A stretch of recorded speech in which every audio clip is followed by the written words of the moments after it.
Chapitre 35. Les 6 jours de la création. Désormais, nous avons acquis la certitude que le ciel renferme des myriades de mondes vivants, et nous n'ignorons plus d'où vient l'eau par laquelle ces mondes existent. Sachant que cette eau ne peut être liquide que dans la région du ciel où nous sommes, nous pouvons alors aisément situer les autres mondes du ciel autour de leur étoile.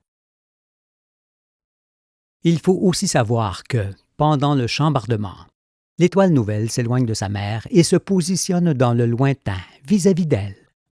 Cela fut autrefois pour notre Soleil, qui s'est repoussé de son étoile, à partir de l'instant où il s'est mis à briller. Dans les temps anciens, tout au début des ères terrestres, il y avait donc 2 étoiles assez proches l'une de l'autre dans le ciel. Toutes 2 éclairaient nos planètes en plein bouleversement, duquel la Terre sortit avec le visage que nous lui connaissons aujourd'hui. Les ères terrestres. Or, si depuis longtemps les hommes se sont aperçus que la Terre a connu des ères différentes, aucun d'entre eux n'a encore démontré pourquoi elle était passée du précambien au primaire, puis au secondaire, puis au tertiaire, et enfin au quaternaire dans lequel nous nous trouvons aujourd'hui. Il est certain cependant que la Terre n'est pas allée par magie d'une ère à l'autre, toujours différente de la précédente. Non, les ères qu'elle connut sont dues au va-et-vient qui la firent séjourner 2 fois dans le froid intense et 1 fois dans la température fort élevée. Car ce sont ces changements de température qui modifièrent à chaque fois le sol, le relief, la configuration des continents, ainsi que le climat et le monde vivant. N'ayant jamais quitté son anneau originel, la Terre conserva sa chaleur, et cela d'autant mieux que la nébuleuse solaire la couvrit d'un océan protecteur. Mais ce sont les gros écarts de température qu'elle connut lors de ces va-et-vient qui façonnèrent son visage et qui déterminèrent les ères indispensables à la préparation du jardin d'Éden, dans lequel l'homme a été créé. Nous allons donc nous pencher sur l'histoire de notre planète depuis l'éclairement du Soleil, qui lui fit décrire le serpent que nous avons souvent évoqué et dont voici l'agrandissement. Cette illustration, que nous rencontrerons par ailleurs avec plus de détails, révèle toute la vérité sur l'histoire de notre Terre. Elle n'est pas le fruit de ma volonté, elle est le fruit de la volonté du Très-Haut qui m'a guidé jusqu'ici pour que je montre ses œuvres magnifiques et que chacun sache que la science est ce qui fait l'homme et non ce que l'homme fait. C'est pourquoi personne n'avait encore contemplé une telle image qui montre tout et guérit celui qui la regarde. Outre le passé lointain depuis que le soleil brille, on voit pourquoi la Terre a de l'eau en abondance, ses diverses ères et leur monde, le moment de l'interception de la Lune, et ce que fut son évolution dans la région du ciel où la température solaire permet le cycle de l'eau et la manifestation de la vie. Ainsi, c'est toute l'histoire du monde que l'on contemple, depuis les commencements jusqu'au Fils, qui éclaire l'homme d'une lumière nouvelle. Nous étudierons précisément ces va-et-vient terrestres, et ce qu'en furent les conséquences. Après quoi, chacun connaîtra la mère des vivants, comme il ne l'a encore jamais connue. Dès le début, j'ai dit que je vous amènerai devant Moïse, pour que vous entendiez pour la première fois de sa bouche ce qu'aucun homme n'a entendu depuis qu'il fut envoyé dans le monde. Eh bien, c'est avec cette figure que nous allons le rencontrer maintenant. Vous ne le verrez point cependant, mais vous entendrez pour la première fois ce qu'il dit dans l'Écriture. Or, pour ne point nous présenter à lui dénudés, examinons d'abord les faits marquants des époques montrées par le serpent, et que voici. Avant le précambien. Il s'agit de l'époque durant laquelle toute la famille solaire se forma. En ce qui concerne la Terre, cette toute première ère débute au jour de sa naissance et s'étend jusqu'à l'éclairement du Soleil. Le précambien. Commençant à partir du jour et de la nuit, qui firent suite à l'éclairement du Soleil. Cette ère se caractérise surtout par la longue évolution de notre planète au sein de la nébuleuse solaire qui la couvrit d'eau. Vient alors la séparation des eaux du dessus de celles du dessous, qui se sont étendues sur tout le globe, où il n'y avait que fort peu de relief en ce temps-là. Ce fut donc le début du cycle de l'eau, pendant que la Terre s'en allait pour longtemps dans la région la plus froide qu'elle connut. Le primaire. Lorsqu'elle sortit de cette première époque glaciaire, les premiers continents commencèrent à émerger. Puis ces continents se couvrirent d'une abondante végétation, de beaucoup de verdure géante qui produisirent ensuite des dépôts de houille sur le sol, le Carbonifère. Tant était grande la chaleur solaire à la fin de cette ère, où notre planète connut l'orbite la plus basse de son déplacement. Le secondaire. La principale caractéristique de cette ère est l'interception de la Lune, qui mit fin au règne des reptiles, des dinosaures et aux autres êtres vivants apparus tout au long de cette période. Dans le ciel, il y avait désormais le Soleil qui présidait le jour et la Lune qui présidait la nuit. Le tertiaire. Cette époque est marquée par deux événements.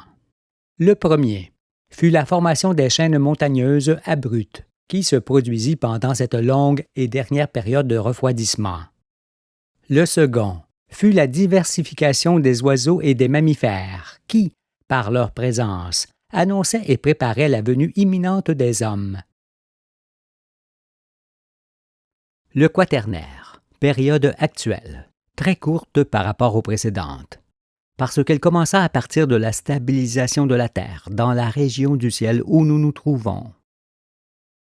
Mais cette ère, qui débuta avec l'apparition des mammifères et du bétail, fut aussi celle de la création des premiers hommes. Ils furent créés chacun dans leur couleur, et se multiplièrent ensuite sur tout le globe jusqu'à présent. Là s'achève l'histoire succincte de notre planète, depuis sa naissance jusqu'à ce que le Soleil brille, et de ce moment-là jusqu'à ce jour où tout est raconté. Le monde va donc changer car, dès le début du siècle, il entrera dans une ère nouvelle qui est celle du règne de Dieu et de son peuple, de ce fameux règne depuis longtemps annoncé par les prophètes.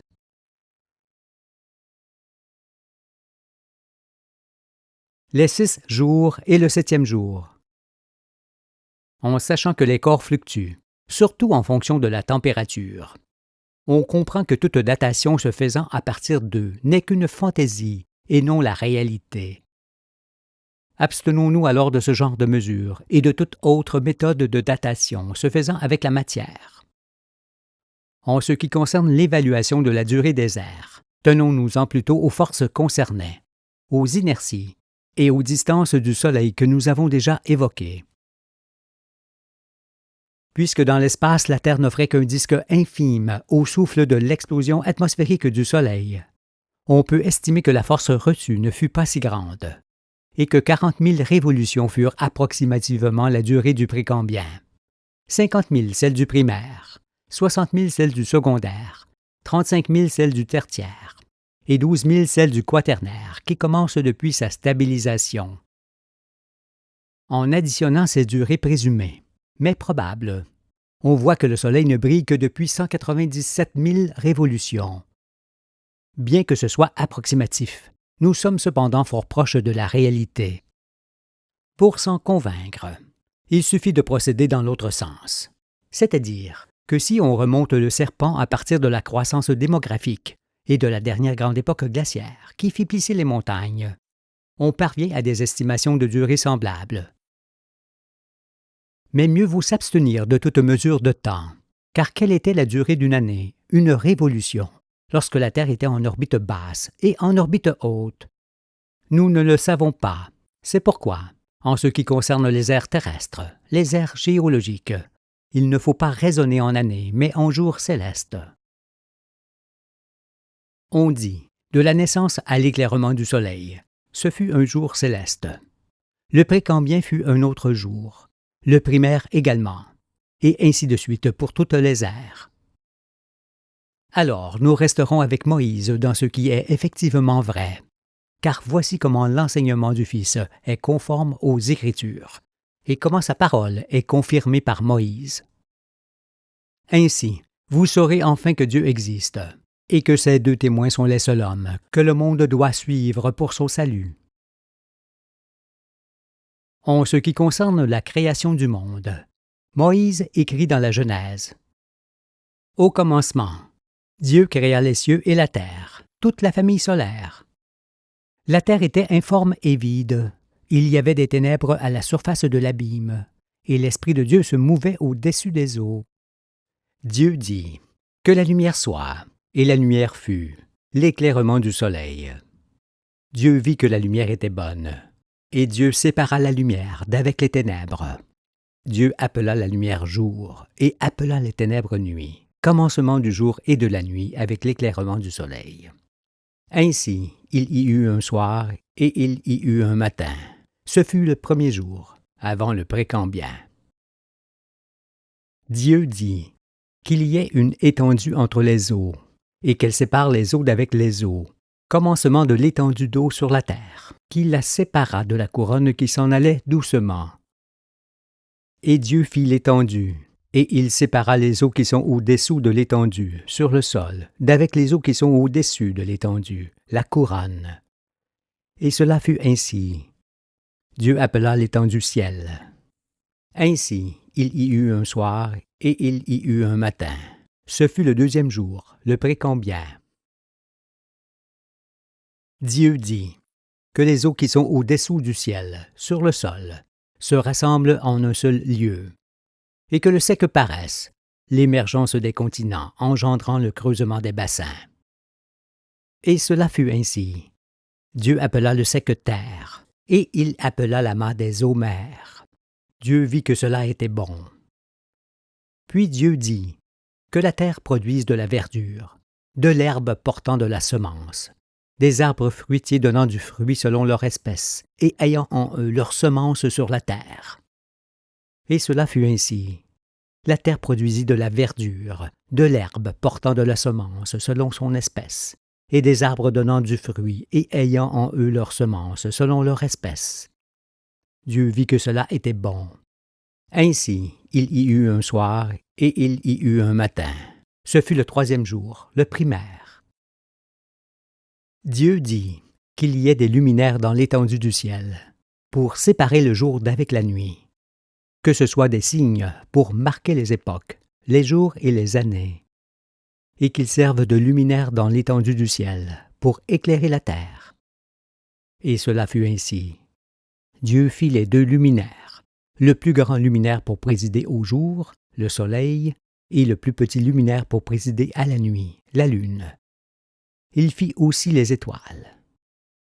Dieu les plaça dans l'étendue du ciel, pour éclairer la terre, pour présider au jour et à la nuit, et pour séparer la lumière d'avec les ténèbres. Dieu vit que cela était bon. Ainsi, il y eut un soir, et il y eut un matin. Ce fut le quatrième jour, le secondaire.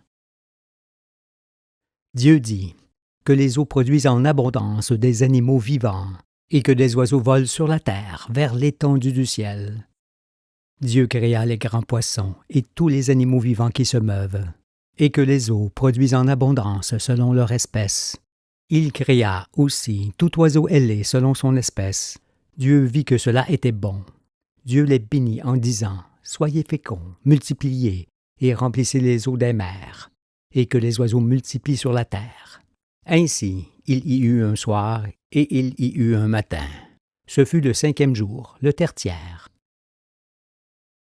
Dieu dit que la terre produise des animaux vivants selon leur espèce, du bétail, des reptiles et des animaux terrestres, selon leur espèce. Et cela fut ainsi. Dieu fit les animaux de la terre selon leur espèce, le bétail selon son espèce, et tous les reptiles de la terre selon leur espèce. Dieu vit que cela était bon. Puis Dieu dit: « Faisons l'homme à notre image, selon notre ressemblance, et qu'il domine sur les poissons de la mer, sur les oiseaux du ciel, sur le bétail, sur toute la terre, et sur tous les reptiles qui rampent sur la terre. » Dieu créa l'homme à son image. Il le créa à l'image de Dieu. Il créa l'homme et la femme. Dieu les bénit, et Dieu leur dit: « Soyez féconds, multipliez, remplissez la terre, l'assujettissez, et dominez sur les poissons de la mer, sur les oiseaux du ciel, sur tout animal qui se meut sur la terre. Et Dieu dit, « Voici, je vous donne toute herbe portant de la semence, et qui est à la surface de toute la terre, et tout arbre ayant en lui du fruit d'arbre, et portant de la semence. Ce sera votre nourriture. Et à tout animal de la terre, à tout oiseau du ciel, et à tout ce qui se meut sur la terre, ayant en soi un souffle de vie, je donne toute herbe verte pour nourriture. » Et cela fut ainsi. Dieu vit tout ce qu'il avait fait, et voici, cela était très bon. Ainsi, il y eut un soir, et il y eut un matin. Ce fut le 6e jour, le quaternaire. Ainsi furent achevés les cieux et la terre, et toute leur armée. Dieu acheva au 7e jour son œuvre, qu'il avait faite, et il se reposa au 7e jour de toute son œuvre qu'il avait faite. Dieu bénit le 7e jour, et il le sanctifia, parce qu'en ce jour il se reposa de toute son œuvre qu'il avait créée en la faisant, le royaume. Tout est raconté dans les 6 jours, et le 7e jour décrit par Moïse, et autour desquels sont faites les Écritures. Les 6 jours sont les 6 ères nécessaires pour que l'homme soit, et le 7e jour est le repos de Dieu, le jour que Dieu bénit, parce que cette fois, ses enfants connaissent toute la vérité. Il s'agit du royaume, du sanctuaire, d'un jour sans fin dans lequel entrent aujourd'hui ceux que son Fils se choisit.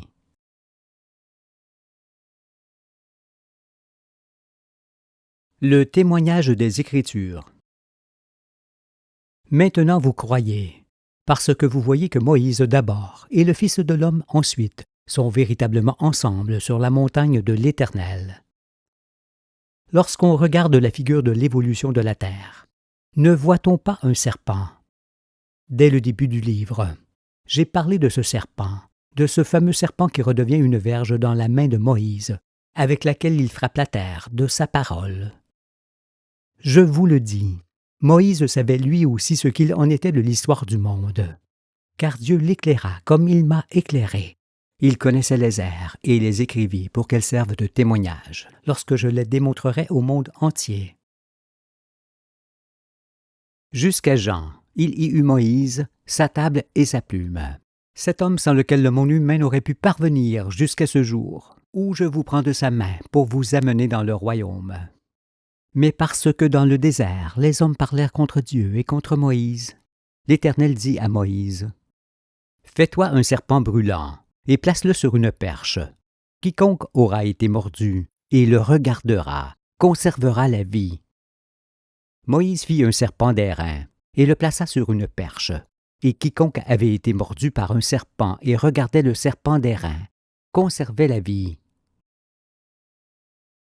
Il a déjà été expliqué que ce serpent accomplit véritablement des miracles, parce qu'il guérit celui qui le regarde, même s'il a été empoisonné par les serpents, que sont les hommes sans lumière et sans espérance.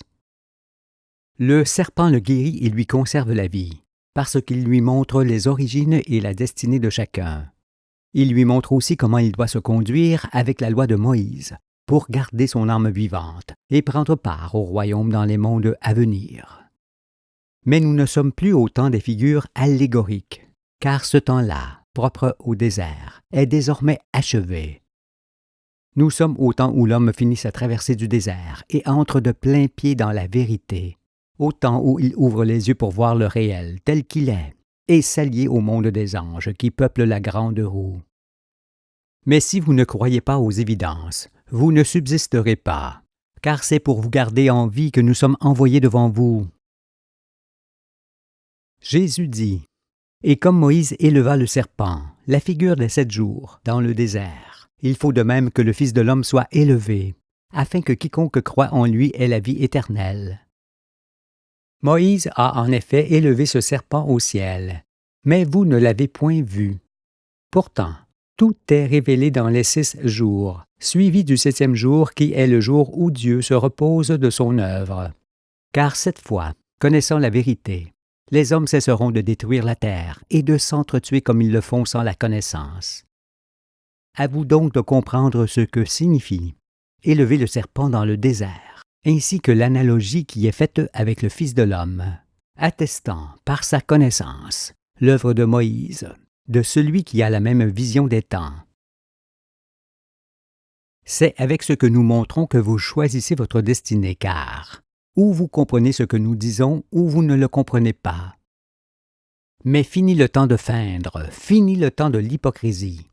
La vérité est devant vos yeux, dessinée, expliquée, confirmée. Que choisissez-vous alors? D'écouter Moïse et le Fils de l'homme, ou de vous en remettre encore à ceux qui, sans lumière, vous conduisent au désastre et à la fin? Dieu a défendu à l'homme de manger de l'arbre de la connaissance, parce qu'en vérité, l'homme en serait venu à saisir le serpent, qui montre en grand qui nous sommes, d'où nous venons et où nous allons. Or, il ne fallait pas que l'homme connaisse la vérité, parce que le blé et l'ivraie devaient d'abord croître ensemble jusqu'à la fin des siècles, pour qu'il y ait récolte et que l'ivraie soit jetée dans les temps de feu, pour toujours. Je parle des circoncis et des incirconcis assurément, ainsi que de la fin de ce monde. Mais je sais que vous avez le cou raide, et que vous ne comprenez pas toujours ce que l'on vous dit. Cela parce que les longs mensonges habitent encore vos pensées.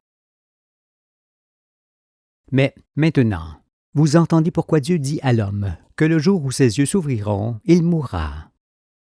Il en est ainsi, parce qu'on ne peut plus vivre avec les yeux ouverts dans un monde de ténèbres où la folie s'est emparée de tous les habitants.